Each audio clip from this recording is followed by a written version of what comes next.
नमस्कार। आइए सुनते हैं यशपाल जी की लिखी कहानी दुख का अधिकार। मनुष्य की पोशाक उन्हें विभिन्न श्रेणियों में बांट देती है। प्राय पोशाक ही समाज में मनुष्य का अधिकार और उसका दर्जा निश्चित करती है। वह हमारे लिए अनेक बंद दरवाजे खोलती है, परंतु कभी ऐसी भी परिस्थितियां आ जाती हैं कि हम जरा नीचे झुककर समाज की निचली श्रेणियों की अनुभूति को समझना चाहते हैं। उस समय यह पोशाकी बंधन और अड़चन बन जाती है।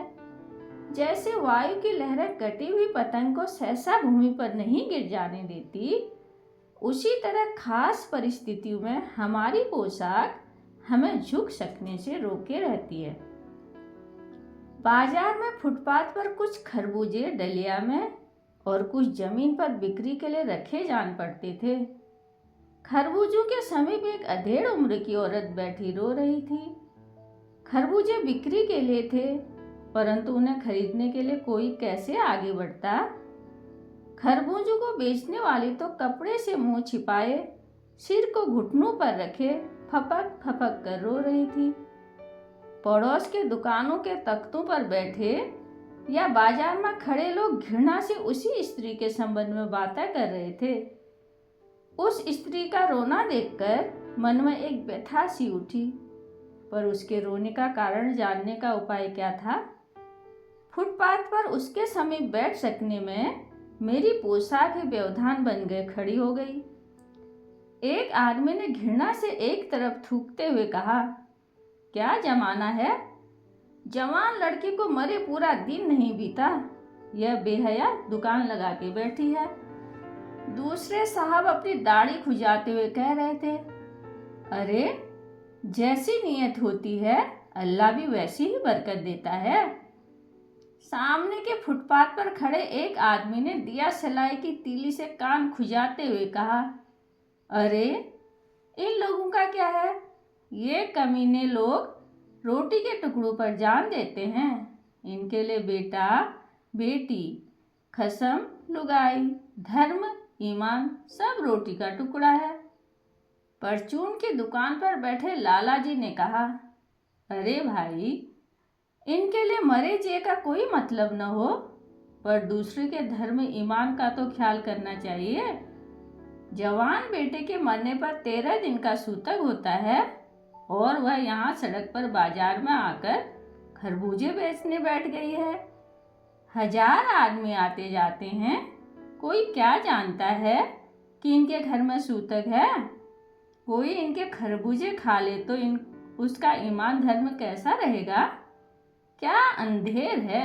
आस पड़ोस की दुकानों से पूछने पर पता लगा उसका 23 बरस का जवान लड़का था। घर में उसकी बहू और पोता पोती है। लड़का शहर के पास 1.5 बीघा भर जमीन में कछियारी करके परिवार का निर्वाह करता था। खरबूजों की डलियां बाजार में पहुंचाकर कभी लड़का स्वयं सौदे के पास बैठ जाता, कभी माँ बैठ जाती। लड़का परसों सुबह मुंह अंधेरे बेबलू में से पके खरबूजे चुन रहा था। गीली मेड़ की तरावट में विश्राम करते हुए एक सांप पर लड़के का पैर पड़ गया। सांप ने लड़के को डस लिया। लड़के की बुढ़िया माँ बावली होकर ओझा को बुला लाई। झाड़ना फूकना हुआ, नागदेव की पूजा हुई। पूजा के लिए दान दक्षिणा चाहिए। घर में जो कुछ आटा और अनाज था दान दक्षिणा में उठ गया। माँ, बहू और बच्चे भगवान से लिपट लिपट कर रोए, पर भगवान जो एक दफे चुप हुआ तो फिर न बोला। सर्प के विष से उसका सारा बदन काला पड़ गया था। जिंदा आदमी नंगा भी रह सकता है, परंतु मुर्दे को नंगा कैसे विदा किया जाए। उसके लिए तो बजाज की दुकान से नया कपड़ा लाना ही होगा, चाहे उसके लिए माँ के हाथों के छन्नी कंकना ही क्यों न बिक जाएं।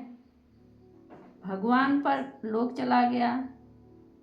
घर में जो चूनी भूसी थी सो उसे विदा करने में चली गई। बाप नहीं रहा तो क्या। लड़के सुबह उठते ही भूख से बिलबिलाने लगे। दादी ने उन्हें खाने के लिए खरबूजे दिए, लेकिन बहू को क्या देती। बहू का बदन बुखार से तवे की तरह तप रहा था। अब बेटे के बिना बुढ़िया को दुवन्नी चौवन्नी भी कौन उधार देता। बुढ़िया रोते रोते और आंख पोंछते पोंछते भगवान के बटोरे हुए खरबूजे डलिया में समेटकर बाजार की ओर चली। और चारा भी क्या था। बुढ़िया खरबूजे बेचने का साहस करके आई थी, परंतु सिर पर चादर लपेटे, सिर को घुटनों पर टिकाए हुए फपक फपक कर रो रही थी। कल जिसका बेटा चल बसा, आज वह बाजार में सौदा बेचने चली है। हाय रे पत्थर दिल। उस पुत्र वियोगिनी दुख का अंदाज लगाने के लिए पिछले साल अपने पड़ोस में पुत्र की मृत्यु से दुखी माता की बात सोचने लगा। वह संभ्रांत महिला पुत्र की मृत्यु के बाद 2.5 मास तक पलंग से न उठ सकी थी। उन्हें 15-15 मिनट बाद पुत्र वियोग से मूर्छा आ जाती थी, और मूर्छा न आने की अवस्था में आंख से आंसू न रुक सकते थे। दो डॉक्टर हमेशा सिरहाने बैठे रहते थे। हरदम सिर पर बर्फ रखी जाती थी।